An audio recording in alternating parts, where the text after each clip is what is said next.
Welcome to Sportpen. Great to be diving into this one. The 1936 Berlin Olympics, even just saying the name, it carries this certain weight, doesn't it? It feels like more than just an old sporting event. Oh, absolutely. It's become this sort of legend, hasn't it? And that status, it's not just about, who won what. Right. It's all tangled up with the extraordinary circumstances, the sheer pressure cooker environment, and the human drama of it all. It just keeps fascinating people. So, okay, how did these particular games become this legendary?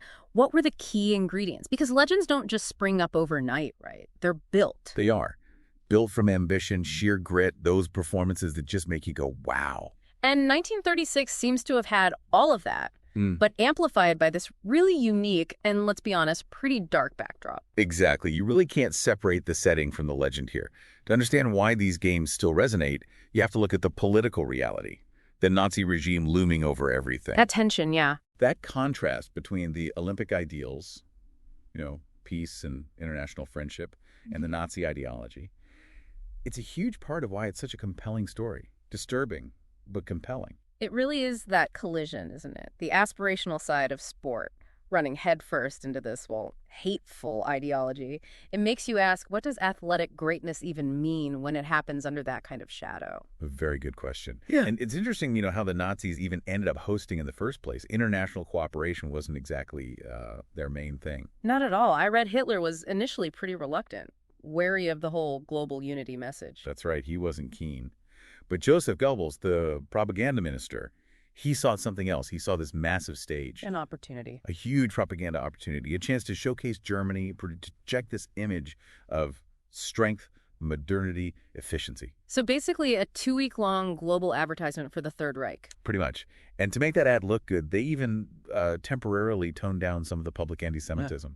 Right. I heard they took down those awful Jews Not Wanted signs in some areas. They did, yeah. In key tourist spots for the duration of the games, it was all about creating this, carefully managed image, a facade. But behind that facade, the reality for Jewish athletes, for Roma athletes in Germany, was already incredibly bleak. Oh, completely. They were being systematically shut out of mainstream sports clubs, forced into segregated associations. With terrible facilities, I imagine. Exactly. Poor resources, limited opportunities. The story of the Sinti boxer, Johann Rukli Trollmann, he was a brilliant fighter, but barred because of his heritage. It's a stark example of that injustice. And then you have the very complicated case of Helene Mayer, the fencer. Ah, yes. Allowed to compete for Germany even though she was classified as non-Aryan because her father was Jewish. Feels like a calculated move, doesn't it? A token gesture. Many saw it exactly that Yeah. way, a way to sort of deflect the growing international criticism about their policies. And she won silver. Right. Right. But then had to give the Nazi salute on the podium. She did.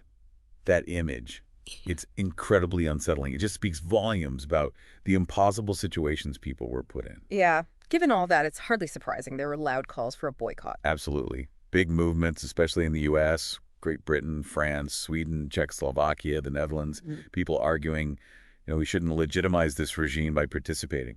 There was even that plan for an alternative Olympics in Barcelona, the People's Olympiad. Yes.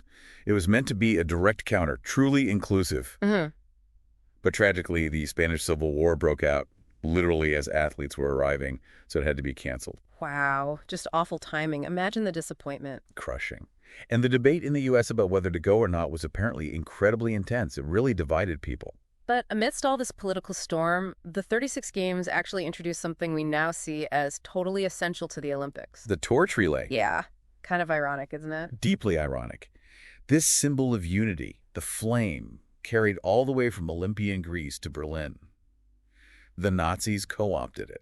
They used it to try and forge this link, this false historical line between the ancient Greek heroes who they framed as sort of proto-Aryans and their own athletes, projecting grandeur. Right, tying into their whole racial ideology. And speaking of new things, this was also the first time the Olympics were televised, wasn't it? It was a major technological step, though not like today, obviously. They set up about 25 public viewing rooms around Berlin, so some locals could actually watch. Still, pretty groundbreaking for the time. And the sheer scale of the event itself is worth mentioning. Definitely. You had 49 nations, nearly 4,000 athletes. Wow, almost 4,000. Yeah, 3,963, I think. Mostly men, of course. Only about 330 women. competing in 129 events, and they sold over 4 million tickets. 4 million. The world really was watching Berlin. It was a massive undertaking, especially with all the global tensions bubbling under the surface, and we saw some sports make their debut too. Oh, yeah. Which ones? Basketball, canoeing, and field handball all became Olympic sports in Berlin, so the games themselves were evolving. It's also kind of amazing how young some of the medal winners were. Right. Marjorie Gestring, the American diver, won gold in springboard at just 13. Still the youngest female gold medalist ever, I believe. 13? That's incredible. And Inge Sorensen from Denmark, she won bronze in the 200-meter breaststroke. She was only 12. Youngest individual medalist in history. 12 and 13 competing on that stage under that pressure. Just mind-blowing dedication. Absolutely. Now, circling back to that Nazi propaganda effort, it wasn't just about showing off a well-run games. It was deeply tied into their racial ideas. Trying to connect their ideology to, like, the ancient Greek ideals of physical perfection? Precisely. Co-opting the history, the prestige of the original games to try and legitimize their own, frankly, twisted and dangerous ideas about racial hierarchy. Maybe just a quick refresher for anyone listening. What was the core of that Aryan ideology? Well, in their warped view, it was this false, pseudo-scientific belief that Germans and other Northern Europeans were part of a superior master race, the Aryans. And everyone else? And groups like Jews, Roma, or Sinti, as they're also known, and black people were deemed inferior. It was this baseless, hateful ideology that fueled all their discrimination and ultimately genocide. And these weren't just abstract theories floating around. They were being written into law well before 1936. Oh, absolutely. Think about the 1933 laws for the restoration of the professional civil service. That was key. What did that do? It systematically kicked Jewish people and also political opponents out of government jobs, universities, all sorts of professions, lawyers, doctors, teachers. It impacted nearly every aspect of life. And that extended right into sports, too, didn't it, with that Nazi sports office order? Exactly. Mandating Aryan-only membership in public sports clubs, just complete exclusion. So when the Nazis promoted fitness and sport for Aryans, it wasn't really about health in the way we think of it? Not entirely, no. Yeah. It was deeply linked to their ideas of racial purity, national strength, creating these physically and morally perfect Aryans to serve the state. It was about racial hygiene, as they chillingly called it. You even see that in their propaganda posters, like that Healthy Women Through Exercise one from 34. Right. It's disturbing how something seemingly positive, like encouraging exercise, gets twisted. The subtext there was all about women's role as mothers, producing the next generation for the master race. Linking fitness directly to that racial hygiene idea. Yeah. And the contrast with how they depicted people they considered undesirable. Yeah. Particularly those with disabilities. It's just horrifying. Their propaganda would show these idealized Aryan youths next to really negative images of disabled people. Yes, and that thinking, that devaluation of human life, directly led to the so-called euthanasia program. Where they murdered hundreds of thousands of disabled Germans. Approximately 200,000. It's just a brutal reminder of the true horror that was operating just beneath the surface of this big, seemingly celebratory Olympic event. And it's important context, isn't it, that while the Nazi implementation was uniquely horrific, these kinds of eugenics ideas weren't only happening in Germany back then. That's a crucial point, yeah. Eugenic thinking, even sterilization laws existed in other places too, like parts of Canada, the U.S. It shows the broader, though certainly not equally extreme, influence of those dangerous pseudoscientific ideas at the time. Okay, one last detail from that era before we move to the athletes themselves. The prizes weren't just medals, right? There was something else. That's right. Winners got the medal, but also a laurel crown, like the ancient Greeks, and a potted oak tree seedling. An oak tree? Yeah. Symbolic, I suppose. Meant to evoke tradition, German strength, maybe, but definitely a bit unusual. A detail that gets overshadowed by everything else, really. Okay, so we've set the stage, this incredibly tense, politically charged atmosphere, a regime actively trying to use the games for its hateful agenda. But then you have these moments, these athletes. Let's talk Jesse Owens. Ah, Jesse Owens, yes. His performance in Berlin, it's probably the most famous, the most powerful counter-narrative to everything Hitler and goals were trying to project. 4 gold medals. 4 goals in the biggest track and field events, 100 meters, 200 meters, the long jump, and the 4x100-meter relay, often smashing records while doing it. Right there in Hitler's stadium. It was just this undeniable, spectacular proof against the whole master race nonsense. Absolutely. A complete dismantling of their myth right in front of the world. And apparently Goebbels was furious. You can read it in his diaries, right? Complaining about the success of black athletes. Yeah, it gives you this chilling little window into their racist mindset and just how much Owens' victories rankled them, how much it undermined their entire ideology. But it wasn't just Owens creating these moments, was it? The story of the University of Washington rowing crew. That's another incredible one. Oh, the boys in the boat, yes. Talk about an underdog story. These working-class guys from the American West during Depression. And there were even suggestions the German organizers tried to disadvantage them, put them in a bad lane.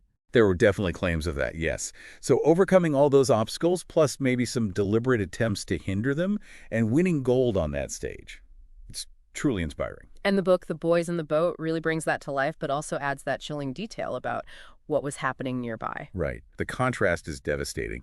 While they were celebrating this amazing victory, Jewish families living near the rowing venue were later rounded up and deported, murdered. It puts the triumph in a very stark context. Wow. Yeah. And speaking of figures connected to 36, there's that little anecdote about Senator Warren Magnuson years later deliberately messing up Avery Brundage's name. Ah, yes, calling him Mr. Average Grundy in a Senate hearing. A bit petty, maybe, but satisfying. Given Brundage's controversial role, particularly his pushback against the boycott movement and his perceived sympathy towards the organizers, yeah, many saw it as a small but fitting moment of karma, perhaps. Then there's that really difficult story about the U.S. relay team, Marty Glickman and Sam Stoller. Oh, that's a tough one. Two Jewish sprinters pulled from the 4x100-meter relay team literally at the last minute. Replaced by Owens and Ralph Metcalfe, who were already stars. Why? The official line was about wanting the fastest team, maybe breaking a record. But the timing, the context, it's always raised suspicions. Was it about not wanting to potentially embarrass the hosts further if Jewish runners won gold? Was it internal anti-Semitism? Whatever the reason, it must have been absolutely gutting for Glickman and Stoller. They'd earned their spots. Devastating. Imagine training for that moment, getting to the Olympics, and then being told you can't run. Their disappointment was profound and completely understandable. Louis Zamperini, who ran for the U.S. in Berlin, famous later for his WWII survival story, of course he talked about seeing Owens compete. What did he say? He called him athletic perfection personified, just pure awe. Yeah, it really captures it, doesn't it? Yeah. Owens wasn't just winning, he was embodying excellence in a way that inspired everyone, even his competitors. And we absolutely have to talk about Helen Stevens, the Fulton Flash. Yes. Double gold on the track for the U.S. and her legendary encounter with Hitler. The story goes he invited her to spend the weekend with him. Apparently so. Yeah. And she politely refused. But then, the kicker is, she supposedly asked him for his autograph instead. Which apparently made him furious. So the story goes, whether it's entirely true or slightly embellished, it fits her image as this incredibly talented, independent woman. And she stayed undefeated after the Olympics, went on to play pro baseball and basketball too. Quite a career. What an amazing character. And Canada had its own important story with Phil Edwards. Right, one of the very first Black Canadians to compete in the Olympics. And incredibly accomplished beyond sport too. He won multiple medals across several games, didn't he? But he was also a doctor. Yes. He actually got his medical degree from McGill University just before heading off to Berlin for the 36 Games. An amazing achievement. Wow. And he was the very first winner of the Lou Marsh Trophy, Canada's top athlete award. Later served as a captain in the Canadian Army during World War II. Just a remarkable individual all around. So these stories are powerful. Athletic brilliance, personal resilience, really cutting through that dark political backdrop. But to get the full picture, we also need to consider what it was like for people actually living under the regime then. Victor Klemper's diary. That offers a different kind of insight, doesn't it? Oh, profoundly so. Klemper was a Jewish academic living in Dresden. His diary is this incredibly detailed, harrowing account of daily life as Nazi persecution intensified. So he writes about the Olympics. He does, but from the perspective of someone watching the spectacle unfold while simultaneously experiencing the tightening grip of tyranny. He saw the contrast, the absurdity, the danger. His commitment to just documenting everything, to bear witness, as he put it, is incredibly powerful. That phrase, bear witness, is chilling. And there's another story you mentioned about a Jewish piano player. Yes, a poignant anecdote about someone who, knowing the likely fate awaiting them, deportation, probably death in a camp, still chose to speak freely, to defy the fear. It's a different kind of courage, isn't it? Not athletic, but deeply human. Incredible resilience. The case of Rudy Ball, the hockey player, is also really strange and unsettling. Very complex. Ball was a star player, but classified as half Jewish. Yet he was named to the German Olympic hockey team. Why? How did that happen? The story suggests a kind of deal was struck. Yeah. His participation, which helped Germany resent a slightly less discriminatory face, was possibly in exchange for his family being allowed to emigrate to South Africa. So using him for appearances while his family escaped. It seems that way. It highlights the bizarre contradictions and the cynical calculations the regime sometimes made. And he continued playing for Germany, even as the Holocaust unfolded. It's a very difficult legacy to grapple with. It really underscores the impossible choices and moral compromises people faced. And for some athletes, the impact of the regime didn't end with the games. No, sadly not. Johann Trollmann, the boxer we mentioned earlier. After being stripped of his title and driven from the ring, he was later arrested, forced into labor, and eventually murdered in a concentration camp. Just horrific. And Victor Klemperer, the diarist, faced increasing persecution, losing his job, his home, eventually facing deportation himself, though he survived. Even someone like Eva Dawes, the Canadian basketball player. What happened to her? She competed in '36, was passionate about sport, but apparently never competed again after Berlin. The experience, perhaps the political climate, seemed to end her competitive career. These stories show the long, dark shadow the regime cast. No, switching gears a bit, Louis Zamperini, despite everything happening outside, actually had some relatively positive things to say about the Olympic Village itself. It's a strange contrast, isn't it? He recalled the athletes being treated quite well within the village. He mentioned how clean and organized everything was. Specific amenities, too, right? Like a sauna for the Finns. Yeah, catering to different national needs. And he noted the showers instead of bathtubs, apparently because Hitler had strong beliefs about sanitation and preferred showers. A weird little detail. And then there's his story about the flag. Oh, the swastika flag anecdote, yes. He apparently tried to souvenir one, got caught by guards. And thought he was in huge trouble. Right. But instead, after some commotion, an officer ended up just formally presenting it to him. It's this surreal, almost darkly funny moment, considering what that flag represented. It highlights that weird disconnect between the everyday interactions and the underlying horror. We also have to mention Leni Riefenstahl's film Olympia, hugely controversial because of her ties to Hitler, but undeniably groundbreaking filmmaking. Absolutely. Technically brilliant. Her focus on the aesthetics of the athletic body, the innovative camera angles, the editing, it had a massive influence on how sports have been filmed ever since, regardless of the problematic context of its creation. And then, of course, the games themselves stopped. World War II interrupted everything. Yep. Berlin, 1936, then nothing until London in 1948. A 12-year gap, a stark reminder of the global catastrophe that unfolded shortly after those Berlin Games closed. So when you look back at the 1936 Berlin Olympics, it's just impossible to see it as simple. It's incredibly complex. Completely. It was this stage for both breathtaking athletic achievement and, simultaneously, a platform for a monstrous ideology. You can't separate the two. But ultimately, I think it's those stories of perseverance, of defiance, whether intentional or simply through excellence, that stick with us.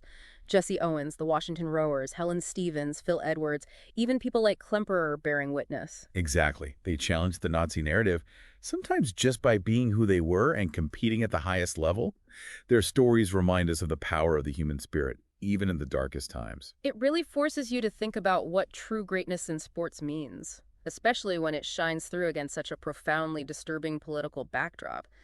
How do these events shape how we see sports, politics, and, well, human dignity intersecting? It's a question that stays relevant, doesn't it? How sport reflects society, and how sometimes it can even challenge it. Thanks for listening to Sportpen.